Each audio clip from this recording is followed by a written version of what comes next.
Hampton Court, on the edge of London. Once the pleasure palace of Henry VIII, today it attracts almost 1 million tourists a year. That's the number one question. Where's the Royal Loo? It's one of Britain's biggest palaces, with 750 acres of remarkable grounds.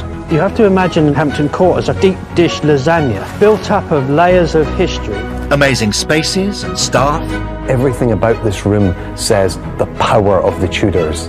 Stuffed with history. Various officers were based here. One of them was a chap called Winston Churchill. And incredible discoveries. This is a moment I'm going to remember for the rest of my life.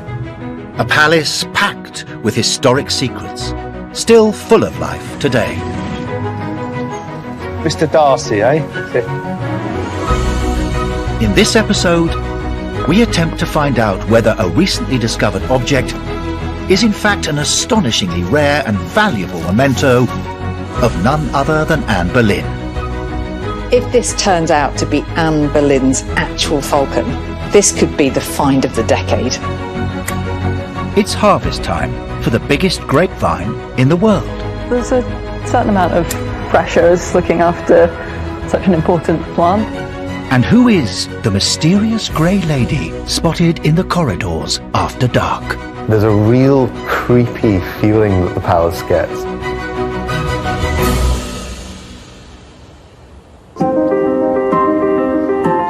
It's autumn at Hampton Court. The palace is open to visitors almost 300 days a year. And every morning for team leader Kitty Casely starts with a very important and historic job. I'm going to be opening the West Gate, which is our main visitor entrance to the palace. It's amazing thinking how many times those doors must have been opened and closed over the years.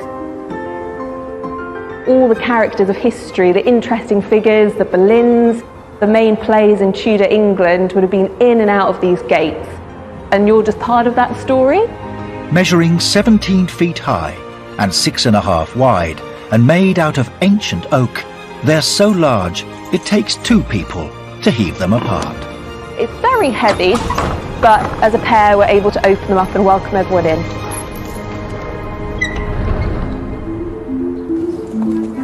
In a good year, Hampton Court Palace receives almost 1 million visitors. Welcome to Hampton Court. You need to show your wristband, please. Hi there. Enjoy your visit. It's good for you guys. Thank you. They come to explore some of the palace's 1,300 rooms. The original Tudor kitchens, still cooking up a storm, and over 500 priceless works of art. Bringing 5 centuries of history to life is the job of the palace hosts, who entertain the crowds with daily talks. This one area of one building that we're standing in can tell us so much about the most famous king ever, Henry VIII. Hampton Court is really the story of 2 palaces. So you have the palace of Henry VIII and you have the palace of William and Mary stuck together here. Of all the many kings and queens that have lived at Hampton Court, there's one royal that visitors want to hear about more than any other. My favourite person that I like to talk about is definitely Anne Boleyn. I could talk about her all the time. Henry VIII's most notorious wife was executed in 1536, but she's still one of the palace's biggest crowd pullers. You get a lot of visitors that come here with Anne Boleyn memorabilia, like bags, shirts and stuff, tattoos even. Palace host James Peacock can understand their enthusiasm. She's got such an appeal for so many of the visitors that come in, but a lot of them will have this preconception about her. So it's kind of putting that into context, really. Good morning, everyone. I'm going to be talking to you about Anne Boleyn, the second wife and queen of King Henry VIII. The time that she lived in, the 1500s, was not a world like ours today. And you've got someone who tries to make the best of the situation and what's presented to her. Eyewitnesses who have gone to see her execution, they report that she showed incredible bravery going to her death. Obviously it doesn't quite work out for her, but that's all part of the story really, and the impact that she had on history. I just want to quote Thomas Cromwell. He describes her as having intelligence, spirit and courage. And I think that's definitely how we can probably sum up Anne Boleyn today. Thank you.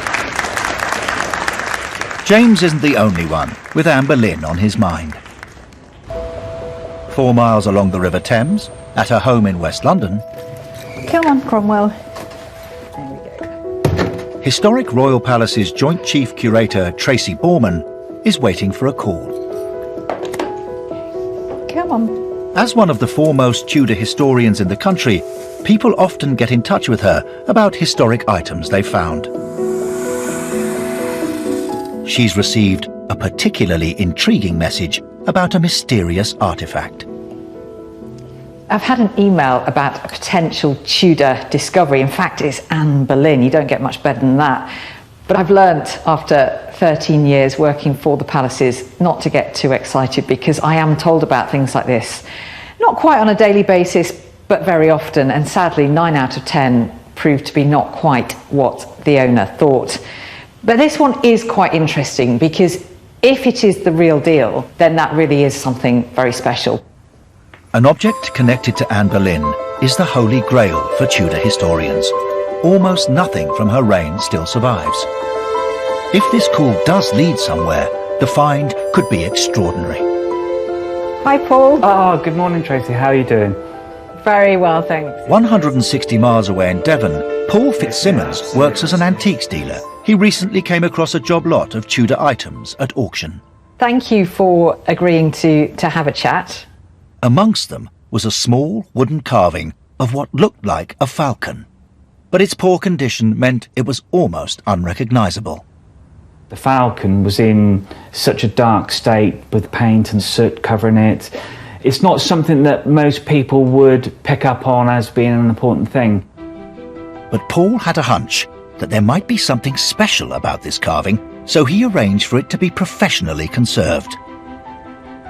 It was sent away to Ian Crick-Smith in Cornwall, who is an expert in historic interiors and paint analysis. It was painstaking work that took 6 weeks, but as the centuries of soot and paint began to be cleaned away, delicate details emerged. A majestic bird of prey with a regal gold crown on its head and a sceptre in its claw. As the work progressed, for the first time, Paul could start to see what the bird really looked like. And that meant he was able to start researching it properly, to see if he could find any Tudor carvings that matched his falcon. But even he couldn't believe what he would discover next. I found this book, The History of Hampton Court Palace, a wonderful book. I know it well. Yeah. And a remarkable thing, there's an image of Anne Boleyn's falcon from the roof of the Great Hall. But what's really, really fascinating is there's 2 measurements, and it mentions it's 7.5 inches across and 8 inches tall. Well, that's the exact measurements of our falcon.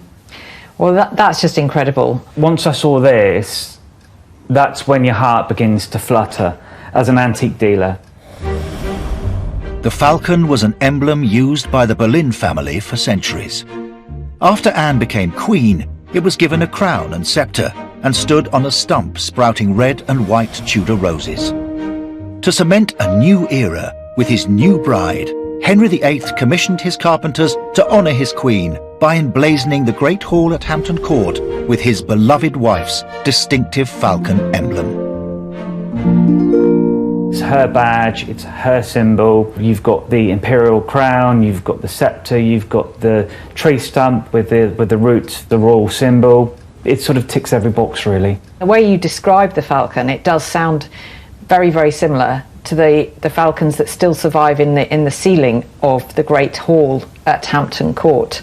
So it's possible then that your falcon was part of that decorative scheme.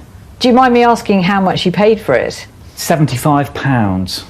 Oh, wow. Well, that could just be the bargain of the century. But there's a problem. The body of Anne Boleyn's falcon is usually pictured as white or pale silver, but Paul's falcon appears to be black. Further investigation will be needed to establish if this really was one of the falcons created in her honour to adorn the ceiling at Hampton Court. Well, I'm still trying to keep a lid on my excitement until I've actually seen it. The falcon is in its last stages of being cleaned. The analysis has all been done. I cannot wait to show you. Coming up, Could Paul have really discovered Anne Boleyn's priceless emblem from the ceiling of Hampton Court? This is something I really, really want to get my hands on now. And the Hampton Court gardeners get to taste some very special fruit.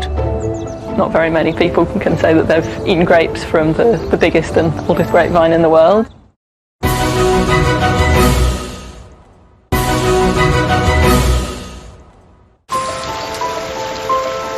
It's afternoon at Hampton Court and peak time for visitors.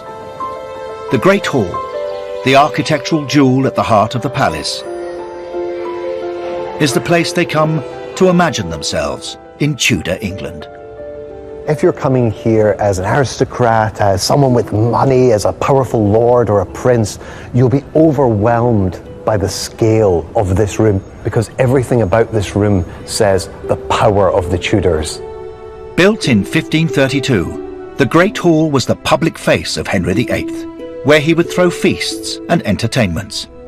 It's also one of Chief Curator Tracy Borman's favourite places. She's researching a mysterious carved falcon that might have been made in honour of Anne Boleyn. Wow. And she's come to search the ceiling of the Great Hall for clues. Well, this always takes my breath away. This gallery is not actually open to the public, but I love coming up here because it offers one of the best views of the Great Hall, and in particular of the magnificent ceiling, and that's why I'm here now. At the height of their romance, Henry's Great Hall became a public love letter to Anne Boleyn. He had it decorated in her honour and emblazoned with the symbol that represented her, the falcon. It was a move that signalled her legitimacy as Henry's new queen, following his divorce from his first wife, Catherine of Aragon. So all of these decorations here in the Great Hall were really part of some great PR campaign by Henry and Anne. Well, today Anne's falcons are actually quite hard to spot, which is why I've brought some binoculars with me. You'd need exceptional eyesight to really see them in detail, but I do know where one of them is, and it's just up there. Tracy wants to find out just how similar it is to Paul's falcon. You can really see the gilded tree stump that it's sitting on, the gold crown, the sceptre it's carrying, and it's resting on a bed of Tudor roses. Wow. I've never seen it quite so up close as this before. That is quite amazing. 60 feet above the ground, 43 falcons still survive on the ceiling. They are black, gold and red, very similar to the one Paul has discovered. But does this mean Paul's falcon is from the Great Hall? There's another mystery. In the history books, Anne Boleyn's falcons are shown as white or silver. So why are the ones in the Great Hall black? It looks the To try and solve this puzzle, Tracy has contacted collections curator Sebastian Edwards. all over the hall. Here we've got copies of the building works accounts for creating the palace at this time for Henry and Anne. Sebastian's been digging through the palace archives for information about Henry's decoration of the Great Hall. And here we have John Heath, the painter, painting 172 badges of the kings and queens standing about the vault within the King's New Hall. That's amazing. So we know who painted them. The historic accounts show that Henry VIII employed decorator John Heath to paint a set of newly carved falcons in honour of Anne Boleyn. But Anne's emblems wouldn't last long, and neither would her marriage. After 3 years, Anne had failed to give Henry a male heir. He was completely out of love with her.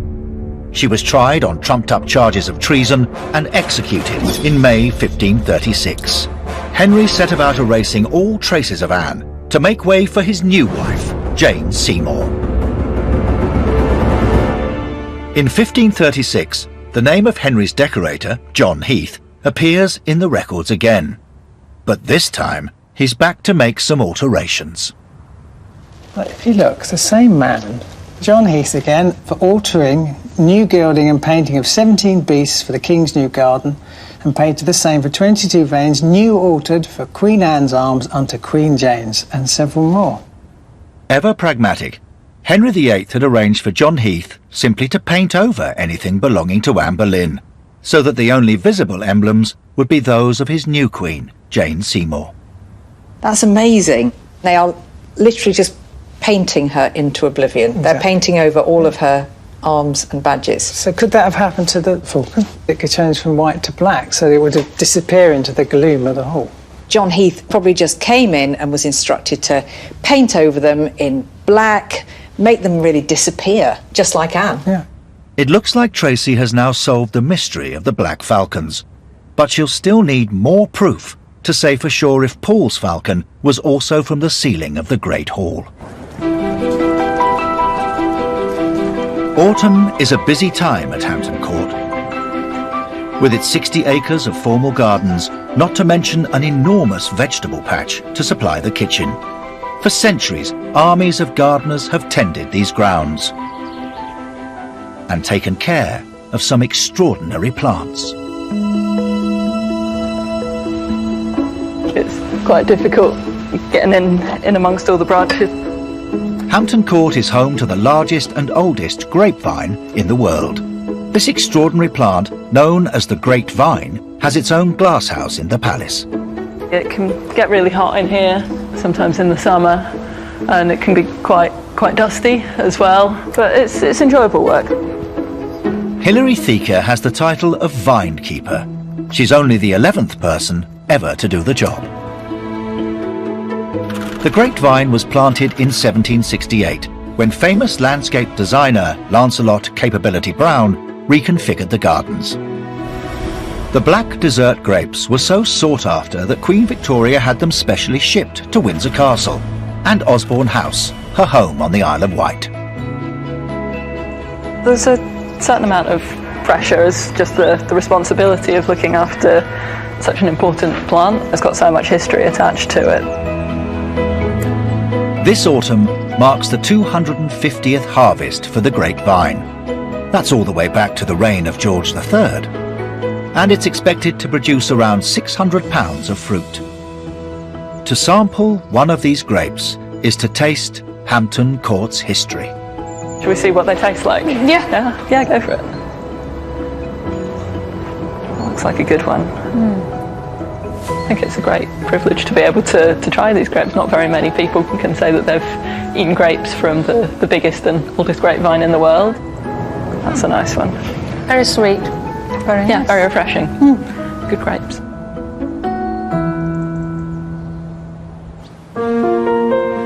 Hampton Court is one of the best preserved Tudor palaces in the country.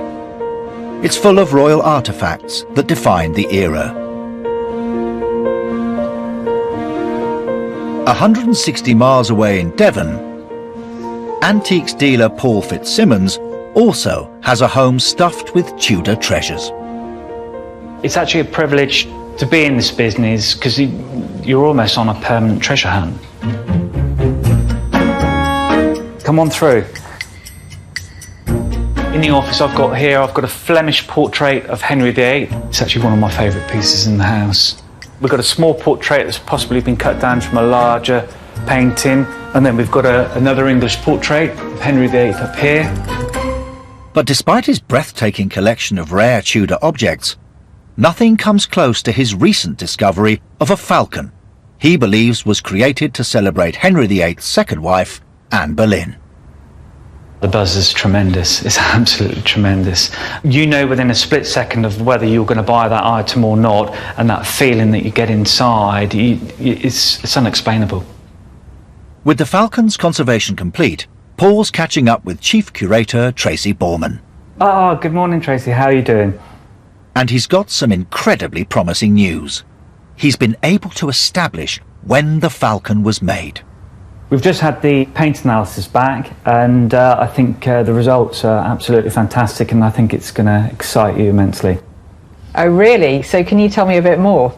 They've detected gold, layers of white lead paint, calcium carbonate. The amazing thing is all of the ingredients that are used are all known Tudor ingredients. Peeling back the top layer of dark paint, perhaps put there by Henry VIII's decorator John Heath, has revealed a stunning and delicate carving. Although the white paint of its body has yellowed over time, it finally looks almost as it would have 500 years ago, as illustrated in the history books, the falcon emblem of Anne Boleyn. Cleaning off the black and the soot, revealing its true identity is astonishing. So this would strongly suggest it was made for Anne. Absolutely, yeah. I'm trying and failing not to smile as you're talking, because as a Tudor historian, this is immensely exciting, and I would love to see it. And you will absolutely see it. My desire is to bring it back to Hampton Court Palace and put it back into the context of where it should be and where it belongs. Coming up, Anne Boleyn's precious falcon finally lands at Hampton Court. This is a moment I'm going to remember for the rest of my life. And the pressure's on as the palace gets ready for Halloween. They're perfect. Proper jack-o'-lantern.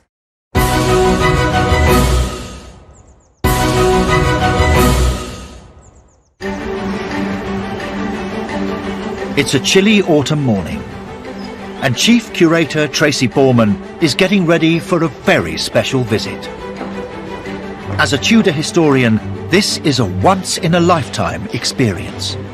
This has to be the most exciting day I have ever had at work for Historic Royal Palaces, because today I'm finally going to meet Anne Boleyn's falcon. Anne Boleyn just has that X factor. Anything associated with her always sparks a flurry of excitement, and I think this has to be the icing on the cake. We've never known anything like this before.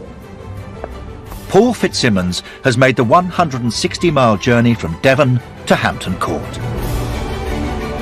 He's meeting Tracy in the palace's Great Hall. 500 years ago, it would have been adorned with Anne Boleyn's falcons as a sign of Henry VIII's devotion. Hi, Paul. Hello, Tracy. It's so nice to meet you at last. So it's the perfect setting for Paul to reveal one of the few surviving examples to Tracy. I can't tell you what a buzz this has created. I am like a kid at Christmas. I just want to see the falcon. It's there within tantalising reach in your briefcase.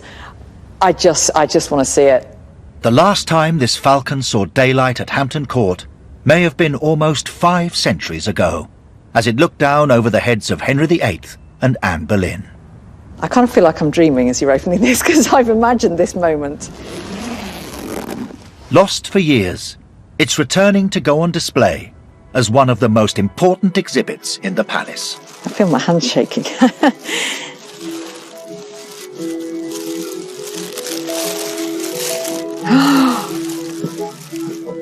Oh, wow. Oh, goodness. There she is. Oh, my heart is just pounding. I can't tell you, I've been thinking of nothing else. I feel like I'm staring history in the face, which I am.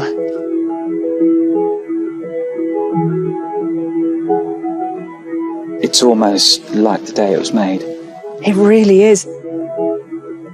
I didn't imagine somehow I'd be lucky enough to actually be in the same room as it, let alone a few centimetres away. Yes, yeah. It's absolutely thrilling. There's only one thing better than looking at it, and that's to actually handle it. I hardly dare ask. Please, could I do that? That would be Let amazing. me hand you some white gloves. Gosh. Wow, it's quite light, isn't it? It is, yes. So delicate. And very smooth. Wow. People all around the world are just fascinated by Anne Boleyn. She has millions of fans. I can't believe that I'm lucky enough to be holding one of the only fragments left that we have of this remarkable woman, this remarkable queen. This makes Anne Boleyn real to me, and for that, I have to thank you from the bottom of my heart, because this is a moment I'm going to remember for the rest of my life.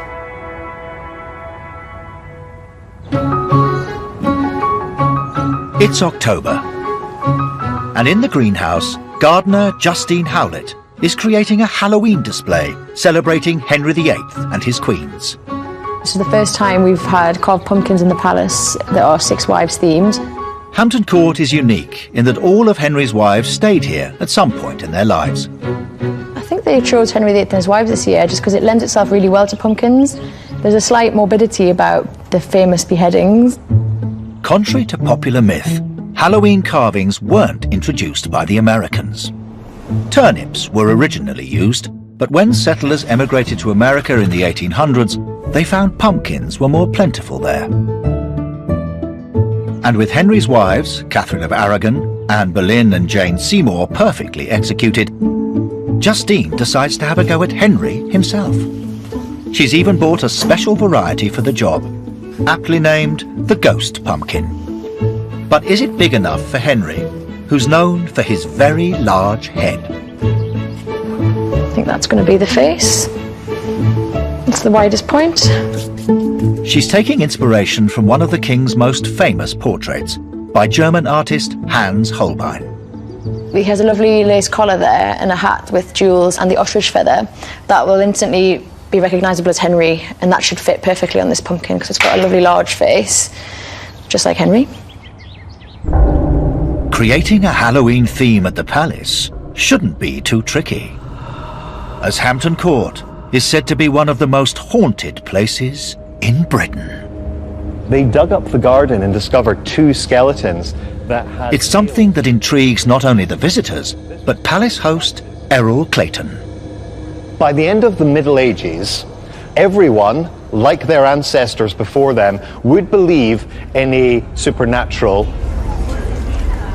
Halloween is one of the oldest celebrations in this country, dating back 2,000 years, and based on an old Celtic celebration from sunset on the 31st of October till sunrise on the 1st of November.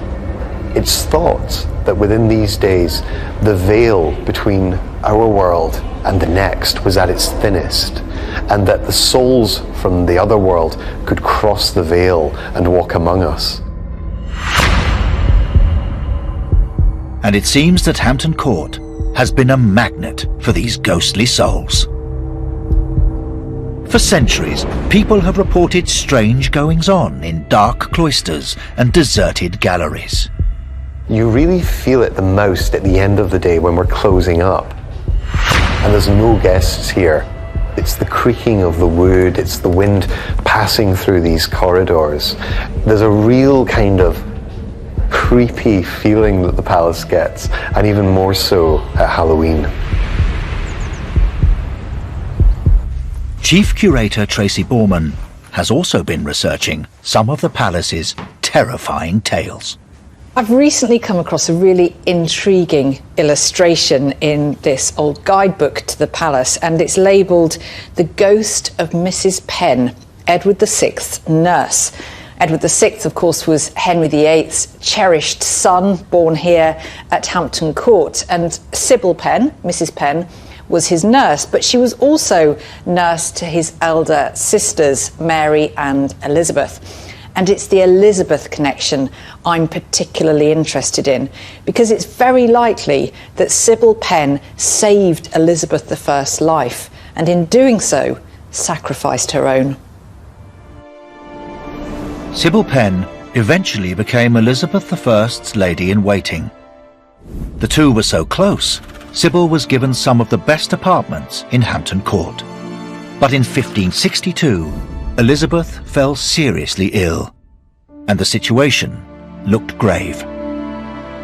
At first, Elizabeth just thinks it's a cold, but then suddenly she gets a raging fever. And when her doctors tell her that it's smallpox, she rages against them because she doesn't believe that someone such as herself could fall ill with this disease. Luckily for Elizabeth, she had Sybil by her side. Sybil was an incredibly loyal woman, and she stayed by Elizabeth's side throughout this traumatic time, desperately trying to nurse her back to health. Sadly, Sybil paid the ultimate price, because while Elizabeth recovered, Sybil caught smallpox herself and died a short while later.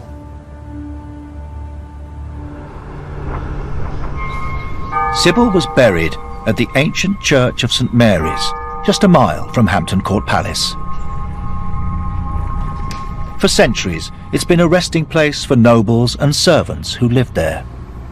Tracy, hello, welcome to St Mary's. Thank you very much. To have you. It's lovely to meet you. Tracy's hoping parish manager Jane Holmes can shed some light on what happened to Sybil Penn after she died. Oh, wow. This is Sybil. As a member of the royal household, Sybil was laid to rest in a marble tomb. That is just amazing. I've seen photographs of it, but never the real thing. That is so exciting. It's quite a detailed sort of likeness, isn't it? Certainly it's a good likeness of the Elizabethan sort of headdress and, and the gown. But there's a twist. In 1829, the church that originally stood on this site was demolished and rebuilt. Before the work started, the tombs were opened so their inhabitants could be moved to safety. But there was a shocking discovery. When Sybil's coffin was opened, her remains were missing. It was empty, except for some hat pins and some yellow wool. That's so intriguing, so the mystery deepens in a way. It's believed Sybil Penn's body was moved centuries earlier to her hometown to be buried with her husband. But Sybil wasn't ready to rest in peace yet. Tracy's picked up her trail back at the palace. Well, it was after Sybil's tomb had been disturbed that the first sightings of her ghost here at Hampton Court were first reported. And I have a map which indicates where Mrs. Penn's rooms would have been. It's in this part of the palace, so I'm going to go and try and find them.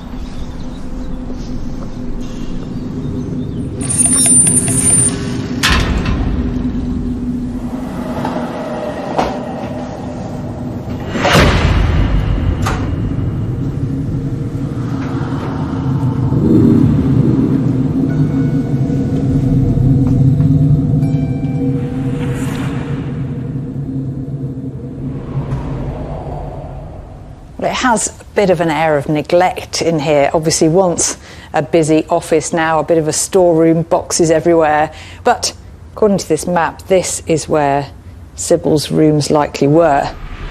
In 1829, these rooms were occupied by the Ponsonby family, who began complaining of sounds of a creaking spinning wheel and a strange woman's voice.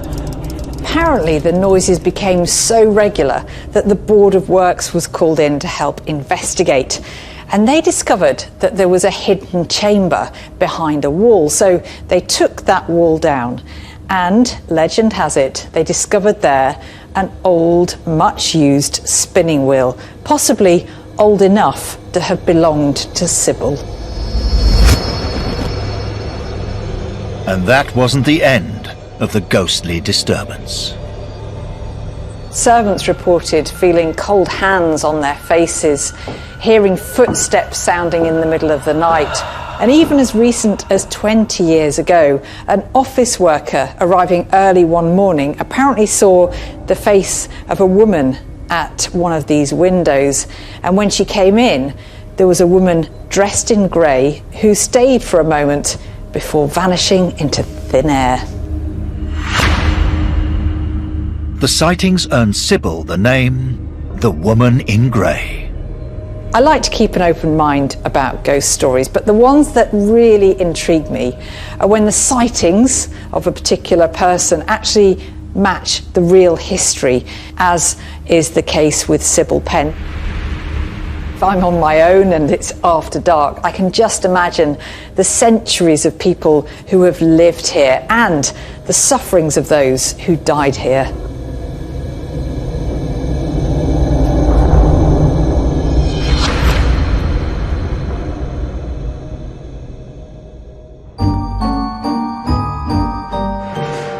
It's Halloween morning, and 10 minutes until the palace opens to visitors. Just enough time for Justine to get her pumpkins into place. And as Catherine of Aragon, Anne Boleyn, Jane Seymour, Anne of Cleves, Catherine Howard and Catherine Parr take their place, Henry is centre stage, just as he was 500 years ago. Coming up, there are more discoveries about Anne Boleyn's priceless falcon. The symbols were destroyed after her death, so this is an incredible find for us. Locate that somewhere like that. And a family of kestrels move into the palace. That'll provide a nice little place for them to nest now.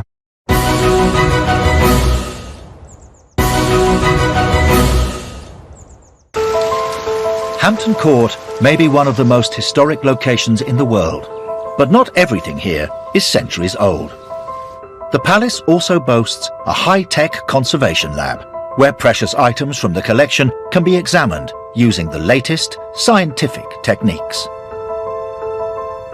One of the most exciting objects ever to come to the lab is the wooden falcon carved for Anne Boleyn. Such an amazing object. We don't have many of them surviving. All the symbols were destroyed after her death. So this is an incredible find for us.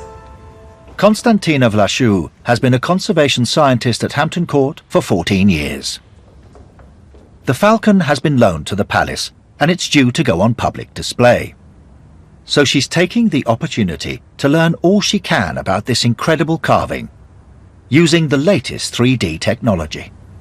Today we're doing 3D laser scanning of the falcon to create a 3D model that will capture all the dimensions much better than just an image.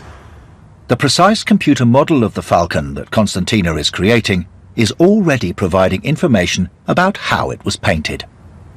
You can see already that we have captured the different colors, and you can see the gilding coming through and the red from the roses.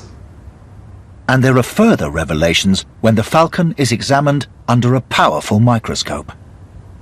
So one of the first things that caught my eye was the decoration on these red roses, because they haven't been painted with just the basic red color. These roses were painted with pigments called cinnabar and red lake. Intriguingly, these exotic colours were unavailable in England during Henry VIII's reign. So this is a paint that was imported from Europe and gives a much deeper and higher quality hue into the decoration. These weren't the only expensive materials used to create the falcon. The gold on the crown and sceptre is real gold. And Constantina has found almost invisible traces of another precious metal. I was really surprised also that we found these lovely traces of silver on the surface. This is a really exciting find because it tells us that more precious materials were used for the decoration of this rare object. The falcon will now be carefully stored until it goes on display in the Great Hall at Hampton Court. As well as the more formal gardens, the palace is set in 750 acres of historic grassland, known as Home Park. Full of ancient trees, wildflower meadows, and 300 fallow deer, it's an amazing haven for wildlife. In his office, Nicholas Mallory Garbett, the park and estate manager, don't know what to do with that big bit, do you? is getting ready to put up a nest box for Hampton Court's colony, or hover, of kestrels. What we found is that the kestrels do use certain trees in the park, but due to storm damage we've lost some of those. Now this one is just to replace one that we've lost. Kestrels don't build their own nests. They make their homes in abandoned buildings, former crow's nests and dedicated nest boxes. But they're choosy, so Nicholas must select the perfect location or the kestrels may reject the nest. I think we're going to identify a spot where we know we can put a box at height and we can securely attach that to a tree. The UK's kestrel population has fallen by half since the 1970s, so Hampton Court is doing its bit to boost their numbers. I think kestrels are a really important bird for the park, and everyone likes to see a hovering kestrel. Makes you warm inside to see. Kestrels can use the same nest for years, sometimes for decades, so Nicholas has plumped for something roomy and durable. It's large inside, with a little bit of leaf litter, a bit of wood chip in there just to make it feel more natural. It's quite a heavy thing though. It's going to be a little bit challenging to get that sitting there right. Each breeding pair of kestrels has a territory of around 1 kilometre, so the boxes are spread across Home Park. But getting them into position is no simple matter.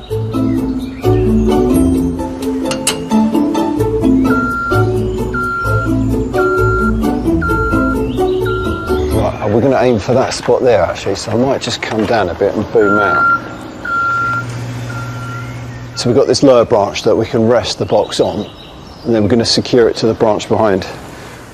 Kestrels like their boxes to be around 5 metres from the ground, with a clear approach, so they can be seen at a distance. Just going to maneuver this down slightly. I'm just going to come over a little bit to the side. Oh, it's catching something.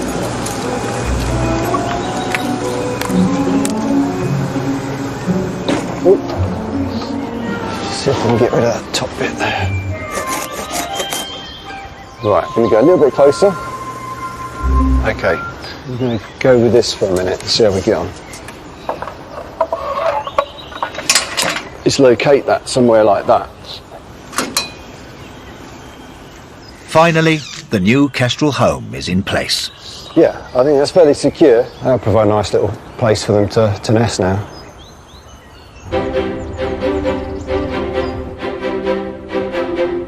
Kestrels aren't the only birds of prey that are being welcomed at Hampton Court. It's a momentous day in the Great Hall, as the carved falcon designed for Anne Boleyn to decorate this magnificent space, yeah, it's really capturing the light, is finally going on display. Valued at around £200,000, it's now a highlight of any visit to the palace and provides a link to this iconic queen. And for Chief Curator Tracy Borman, it's a dream come true. It's just wonderful to see this in situ. It looks absolutely beautiful, all lit here. You can see the colours and the gold. It's by far the most special thing I have ever seen in all my time at Hampton Court. And Anne Boleyn, she's so iconic, she's so associated with this palace. And now to have a piece of her history here in the Great Hall is just amazing. And this bird has been on such a journey, but finally now it's come home where it belongs. Next time, we uncover the story of Henry VIII's secret son. Why not make him legitimate and put him on the throne? The garden team attempts to put on the biggest tulip festival in Britain. This is a big project for us. And we unearth an extraordinary relic from the archives. Family legend goes that this was the leather jerkin left by Charles I.